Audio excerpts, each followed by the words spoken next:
আসসালামু আলাইকুম প্রিয় ভাই ও বন্ধুগণ, সবাই কেমন আছেন? আশা করি ভালো আছেন।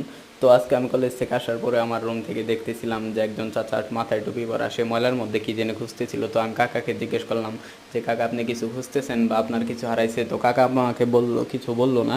তো আমি দেখতেছি যে সে বোতল, কাগজপাতি এগুলো টুকাচ্ছে।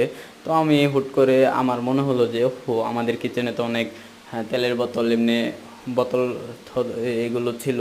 তো ভাবলাম যে এগুলো কাকাকে দিয়ে আসি, কাকা অনেক খুশি হবে। তো আমি কাকাকে যখন বোতলগুলো দিয়ে আসতে গেলাম আর কাকাকে যখন ডাক দিয়ে দেখালাম যে কাকা, বোতলগুলো নিয়ে যায়েন, তো কাকা অনেক খুশি হয়ে আমাকে বাবা বাবা ডাক দিয়ে ফেলেছে। তো আমিও অনেক খুশি হয়ে গেলাম। পরে আরও চেষ্টা করলাম যে আরও কিছু কোনো বোতল আছে কিনা।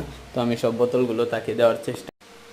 আপনাদের আশেপাশে এরকম অসহায় লোক থাকলে আপনারা অবশ্যই তাদেরকে সাহায্য সহযোগিতা করার চেষ্টা করবেন। পুরুষ মানুষ আসলে দায়িত্বের